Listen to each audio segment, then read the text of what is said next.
Hello दोस्तों, स्वागत है आपका हमारे चैनल रोहित स्टडी सेंटर में।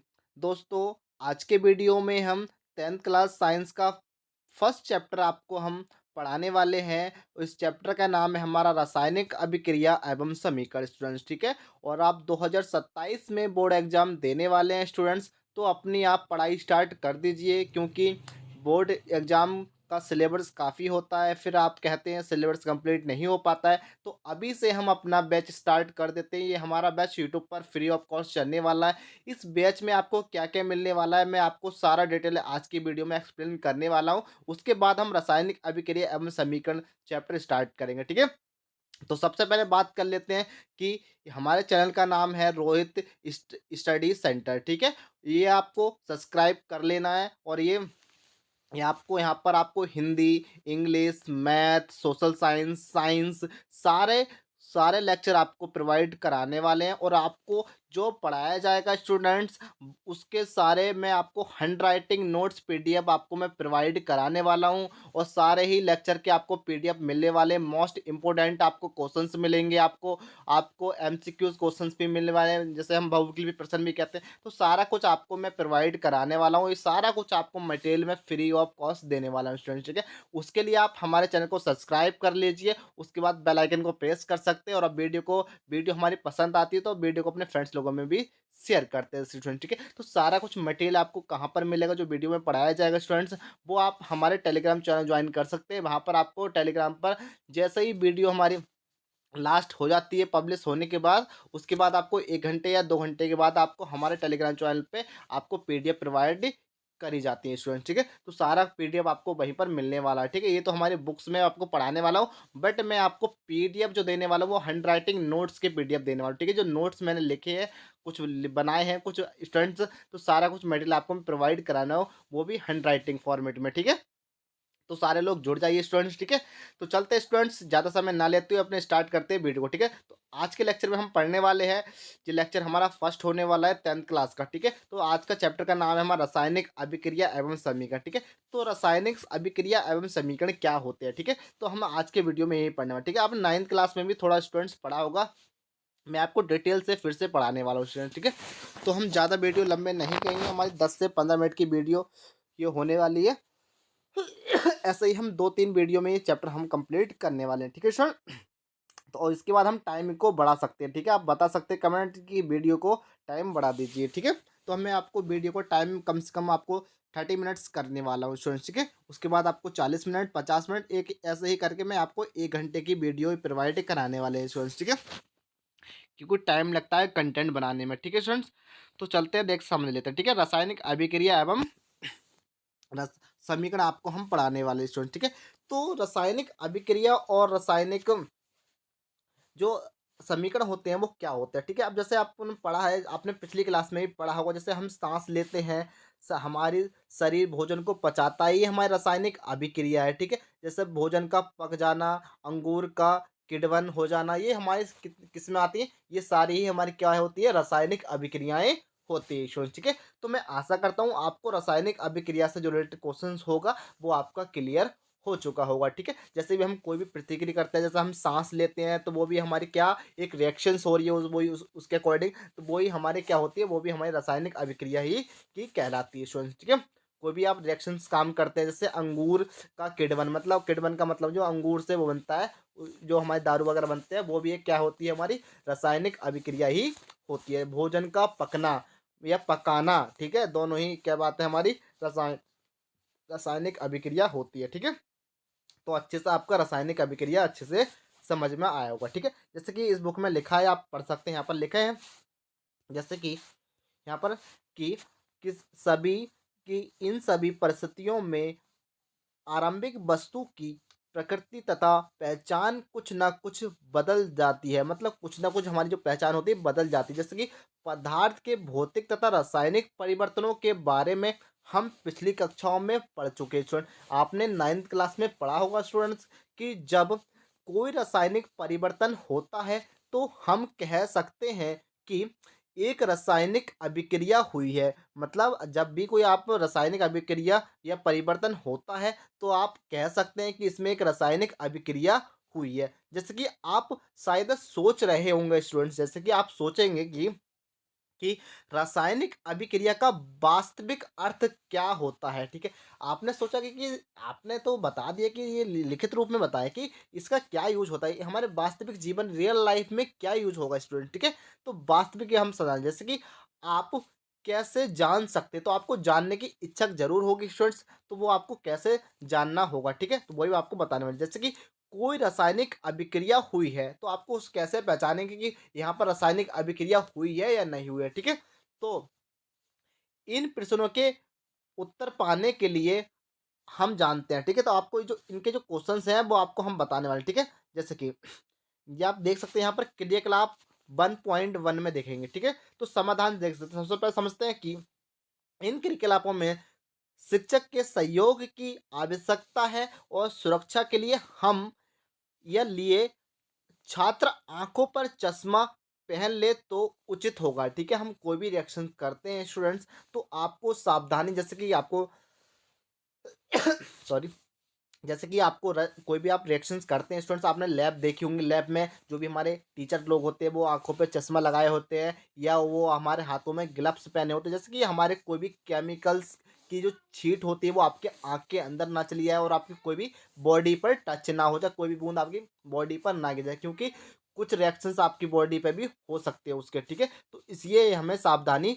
बरतनी होती है स्टूडेंट्स, ठीक है?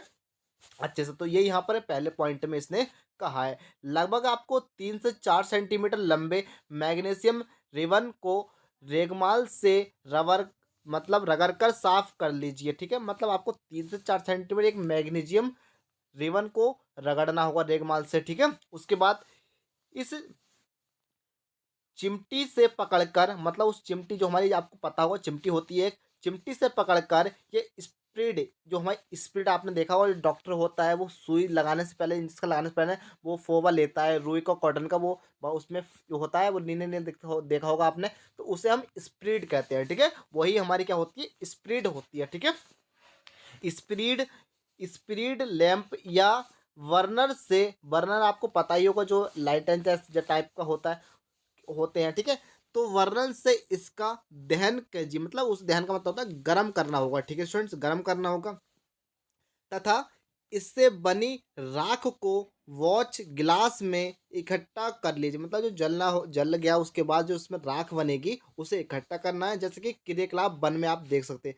यहाँ पर जो डायग्राम दे रखा है आप देख सकते हैं, यहाँ पर जो ही प्रक्रिया यहाँ पर हो रही है। यहाँ पे एक चिमटी लगा रखी है इसने, इसने मैग्नीशियम रिबन ले रखा है, ये हमारा वर्नर होता है, ठीक है? जिसे लैम्प टाइप का होता है, इसे बॉच गिलास कहते हैं, ठीक है? ये हमारा गिलास, ठीक है?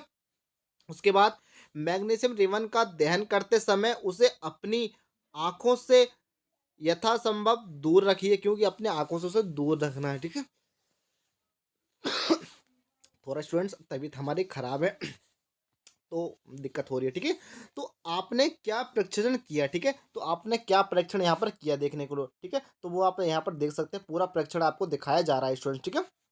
आगे बढ़ते हैं हम, अगले स्टेप में देखेंगे कि जैसे कि समझते हैं कि आपने देखा कि चश्मादार जो हमारे चमकदार होते हैं, चमकदार श्वेत लौ के साथ मैग्नीशियम रिबन का दहन होता है, और ये श्वेत चूर्ण में, श्वेत मतलब एक सफेद टाइप का नहीं होता, श्वेत किरणें होती है ना, उसके टाइप के चूर्ण में परिवर्तित हो जाता है।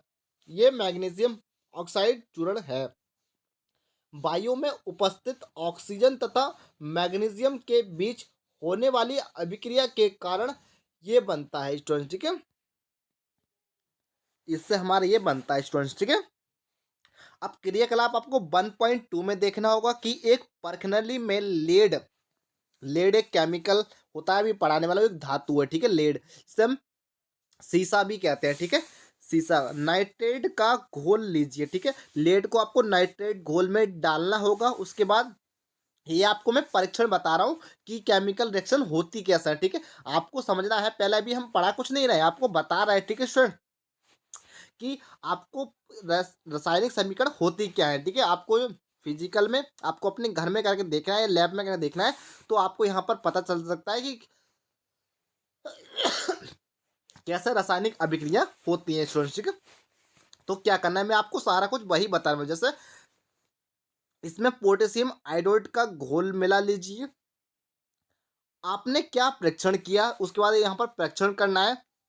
जैसे कि क्रियाकलाप 1.3 में दे रखा है कि एक स्वाकर पाशक या परखनली में कुछ दानेदार जिंक को लेना है स्टूडेंट्स, ठीक है। इसमें तनु हाइड्रोक्लोरिक अम्ल या सल्फ्यूरिक अम्ल मिला दीजिए। इसकी 1.2 में दे रखा था, इसमें नाइट्रेट घोल में मिला रखे थे हम, ठीक है। उसके बाद आपको सावधानी क्या बरतनी होगी, इसमें अम्ल का इस्तेमाल सावधानी से कीजिए।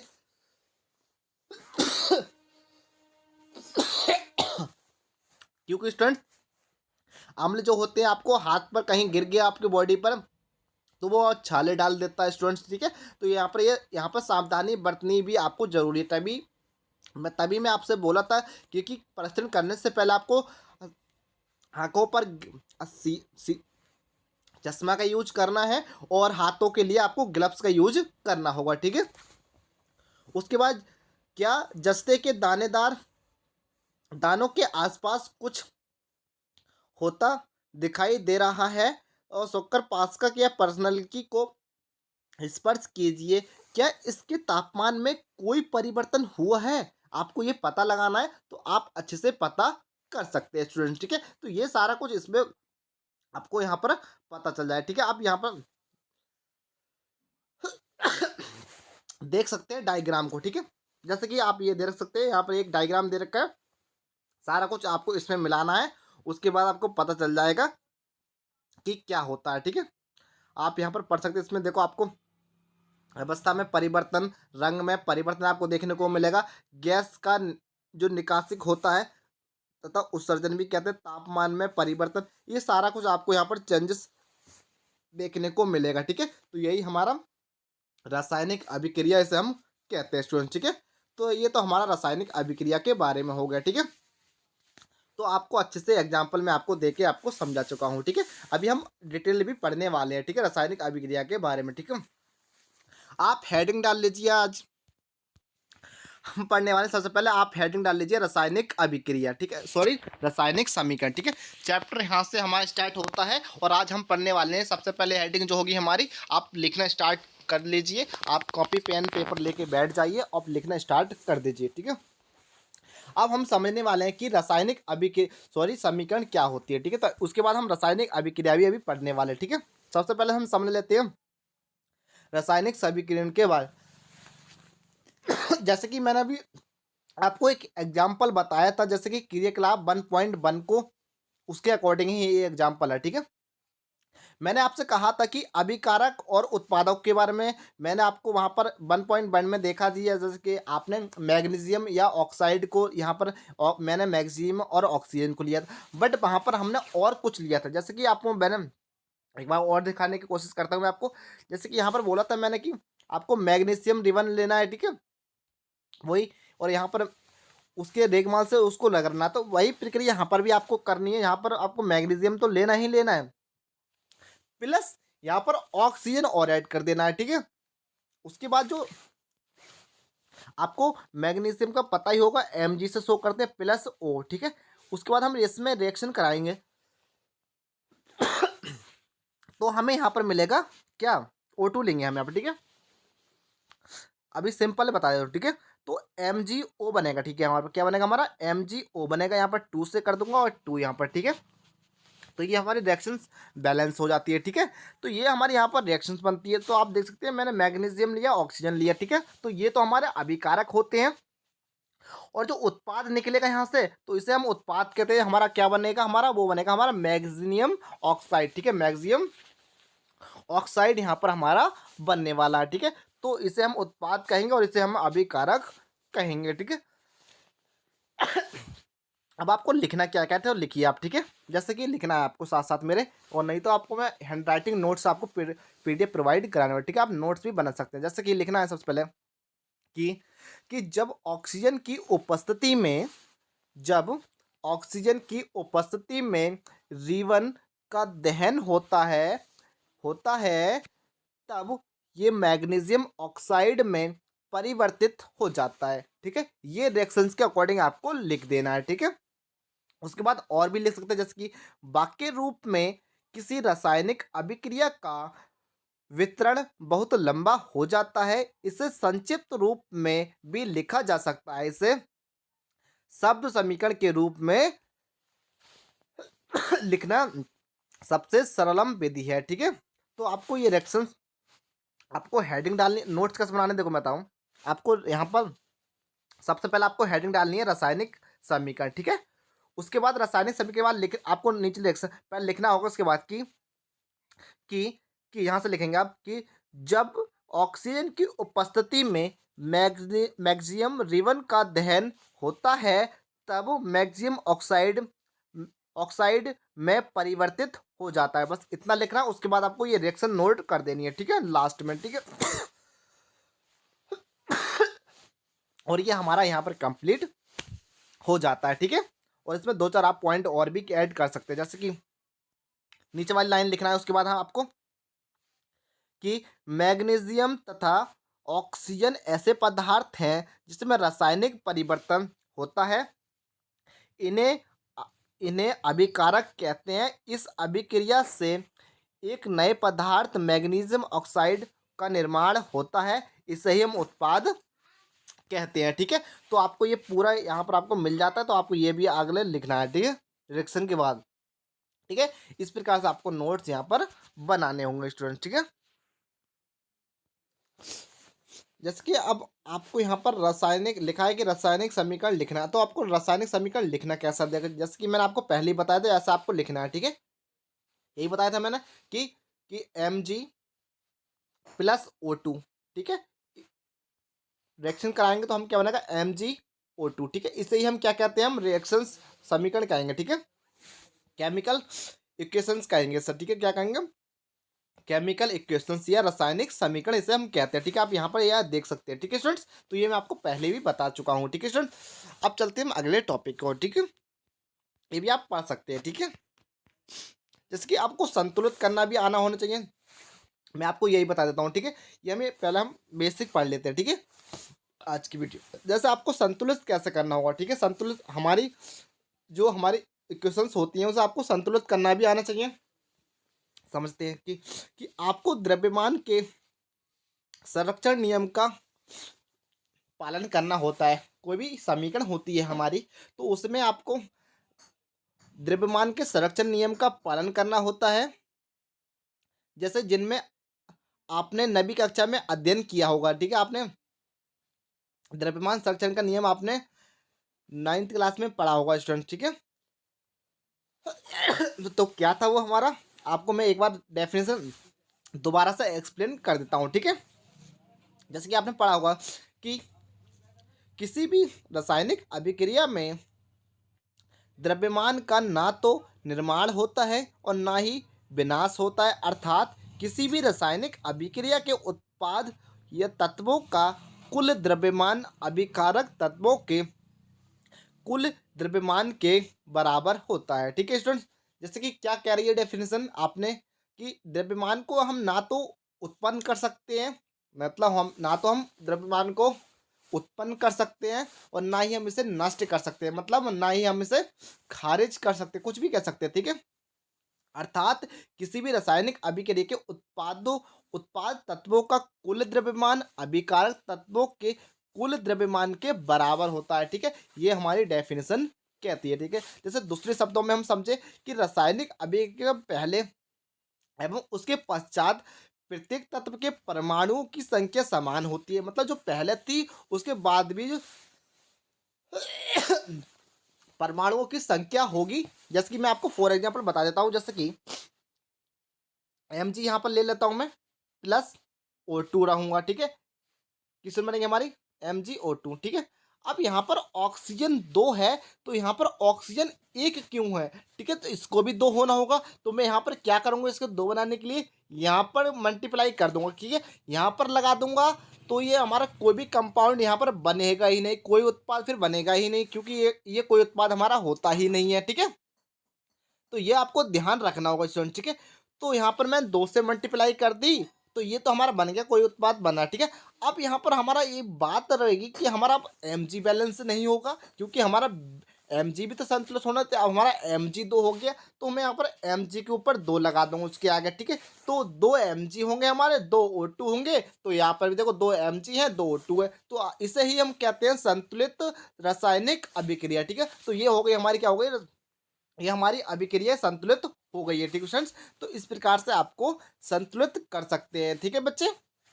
तो आप अच्छे से समझ में आया हुआ एग्जाम्पल के अकॉर्डिंग, ठीक है।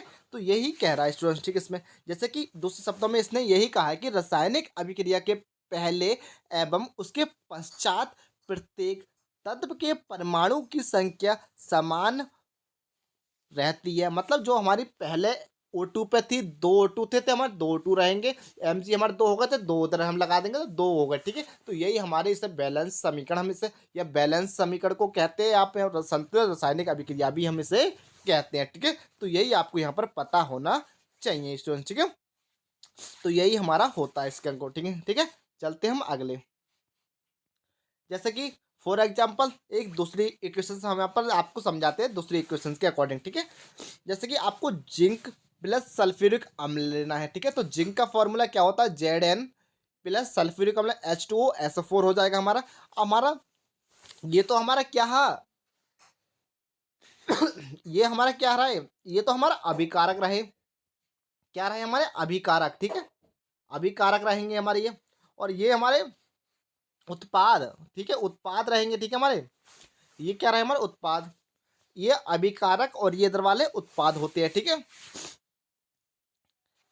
अब इसे हम इक्वेशन मतलब समीकरण के फॉर्म में कैसे लिखेंगे, तो समीकरण के फॉर्म में लिख दें Zn सल्फ्यूरिक अम्ल हो गया। अब हमारा क्या बन रहा है, इसमें जिंक सल्फेट बनना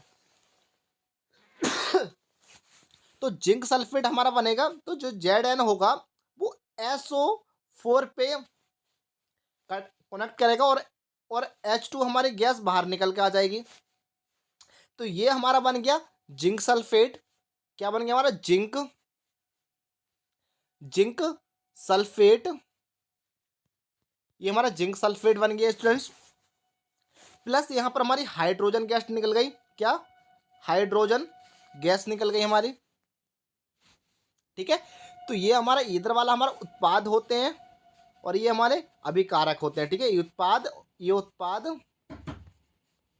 और ये अभिकारक होते हैं स्टूडेंट्स, ठीक है, अभिकारक, ठीक है।